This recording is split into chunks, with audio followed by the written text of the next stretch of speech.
और वो 4-5 वर्ष का सखा श्री ठाकुर जी के सामने दोनों हाथ जोड़ के बोला, कन्हैया चल रे लाला वृंदावन को। चल लाला वृंदावन, क्यों? मैया यशोदा तेरी राह तकते होगी, राधा रानी तेरी बैठ के आंसू बहावत हो। चल्ला लाला। ठाकुर जी धीरे से हाथ छुटाए और हाथ छुड़ा करके बोले, मैया से कह देना और राधा से कह देना कि तुम्हारा कन्हैया आज नहीं पर एक ना एक दिन वृंदावन लौट करके जरूर लाएगा।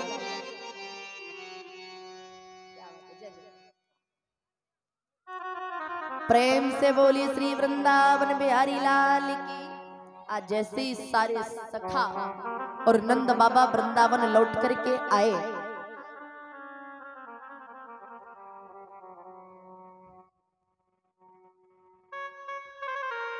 जैसे ही लौट करके आए, जो मैया यशोदा है, राधे राधे, जो मैया यशोदा है ना, वो माखन बना रही है। और माखन क्यों बना रही है? कि लाला आएगा, अगर ठीक समय पे अगर माखन नहीं मिला तो महाराज कहीं चंदा मांगेगा, कहीं बहू मांगेगा। नंद बाबा जैसे ही दिखे मैया यशोदा को तो यशोदा जी बोली बाबा वो कन्हैया कहाँ है?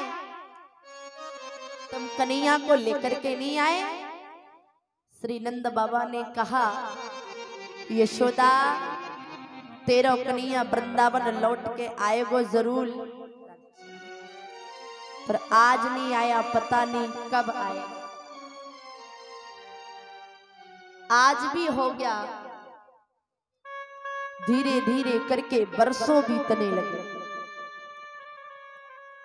और जैसे ही बरसों बीते, एक दिन मां देवकी जी ने कन्हैया जी के भोजन की थाली में 56 प्रकार के व्यंजनों के साथ जरा सा महाराज माखन रख दिया। उस माखन को देख करके ठाकुर जी रोने लगे। और जैसे ही ठाकुर जी रोए, मैया देवकी ने ठाकुर जी के मित्र उद्धव को बुलाया और उद्धव को बोला कि का उद्धव, पता नहीं आज लल्ला रो क्यों रहा है। उद्धव जी गए, उद्धव जी ने कहा लाला क्यों रो रहे हो, क्या हो गया, आप रो क्यों रहे हो, बताओ ना। कन्हैया जी आज उद्धव को गले से लगा के रोए। उद्धव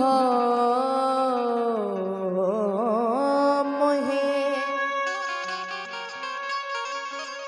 ब्रज बिसरती ना।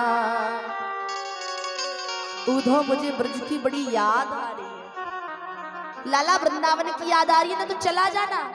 ठाकुर जी बोले उद्धव अगर मैं आज चला गया ना तो फिर जीवन में कभी भी वृंदावन से लौट करके नहीं आ पाऊंगा।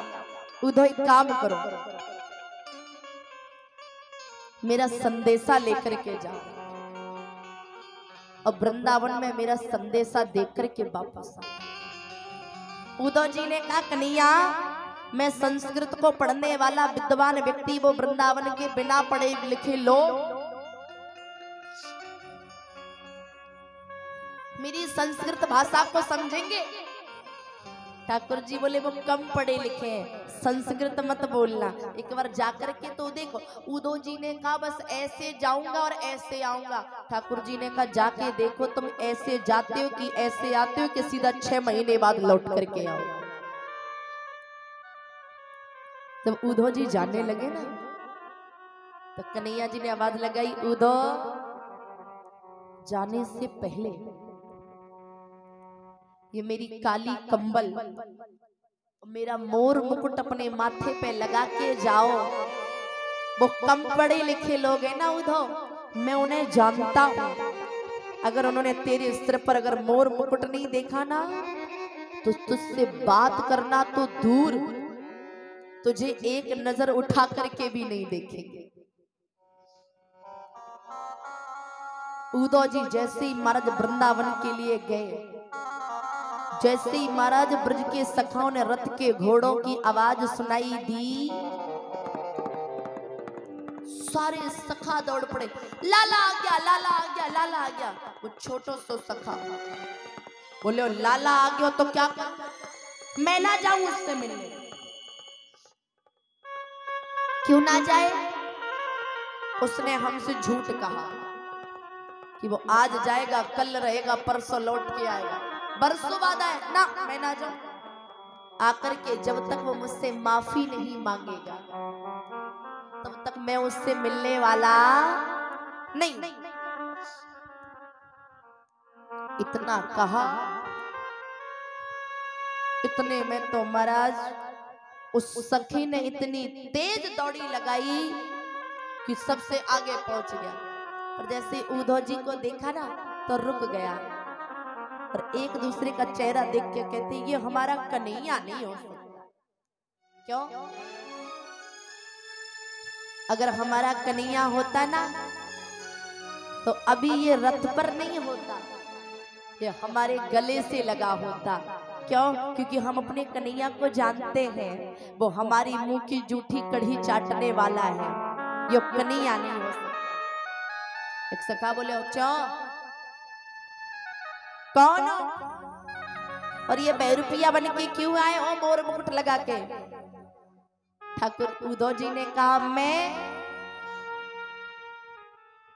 कृष्ण का मित्र उद्धव हूं। अच्छा, यहाँ क्यों आए हो? वो कृष्ण का संदेशा लेकर के आया हूं। सारे सखा बोले, वाह कन्हैया वाह, हम तेरी याद में यहाँ बरसों बैठ करके आंसू बहाते रहे और तुझे हमारी याद आई भी तो तूने अपने एक मित्र को भेज दिया। वाह। एक सखा बोला, सुनो उद्धव, तुम कन्हैया के नए नए मित्र हो ना? बोले हाँ। हमारी एक बात मानना। क्या? जीवन में कन्हैया से मित्रता तो करना, प्रेम तो करना, पर विश्वास मत करना। क्यों ना करें? जब वो हमें छोड़ करके मथुरा चला गया तो कल को तुम्हें छोड़ करके मथुरा से कहीं और नहीं जाएगा, इस बात की क्या गारंटी है? अच्छा, उद्धव जी रथ से उतर गए। अब जैसे ही रथ से उतरे, अब तो इतना कहा, उद्धव जी ने कहा, भैया मैया यशोदा का महल कहाँ है? बोले, वो दूर जो महल देख रहे हो ना, वो यशोदा जी का ही। अब तो उद्धव जी महल के सामने आवाज लगाने लगे, मैया ओ मैया।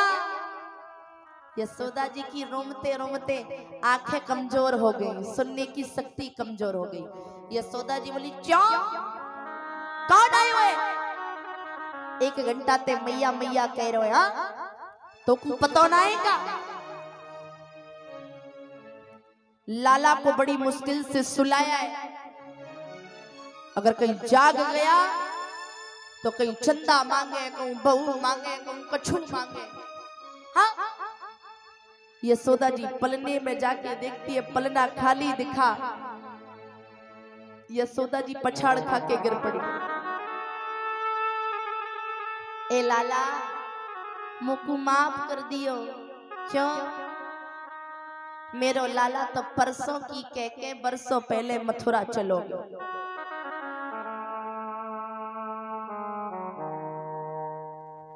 मेरो लाला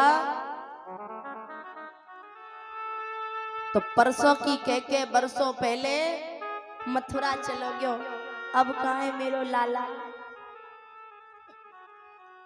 का मैं कृष्ण का मित्र उद्धव हूं और उद्धव का कृष्ण ने संदेशा भेजा है। यशोदा जी बोली देख उद्धव, मुझे उसका संदेशा मत सुना, बस मेरा संदेशा दे देना कृष्ण को और कह देना कि लाला चाहे तू मथुरा में रहे चाहे वृंदावन में रहे, बस एक माँ तो यही आशीर्वाद देती है कि उसका बेटा जहां भी रहे वह खुश रहे।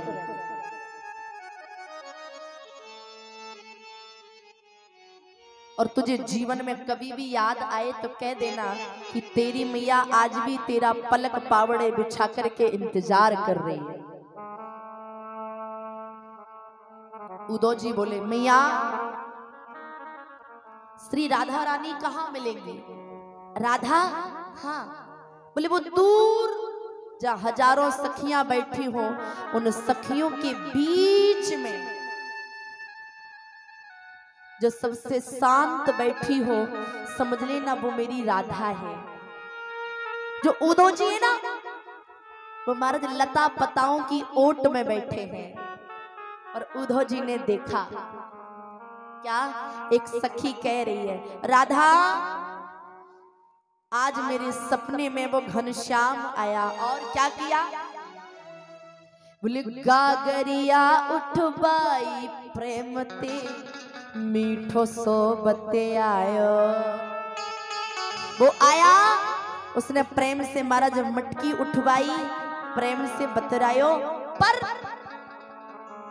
जब मैं उसे पकड़ने को हुई तो बैरन मेरी नींद खुल गई। अच्छा हाँ। सारी सखियों ने राधा जी से पूछा राधा एक बात, कृष्ण हम सबसे ज्यादा तुमसे प्रेम करता था, क्या वो कभी तुम्हारे सपने में नहीं आता? बताओ। राधा जी बोली बहन बलिहारी बा नींद पे जो तुमको नित आए।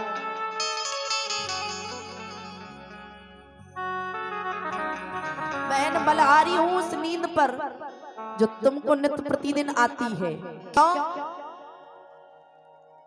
हमारे साथ तो ये है जब से वो श्याम गया है, जब से वो कृष्ण गया है तो नींद नहीं आती, और जब नींद नहीं आती तो सपना कहां से आए, और जब सपना नहीं आता तो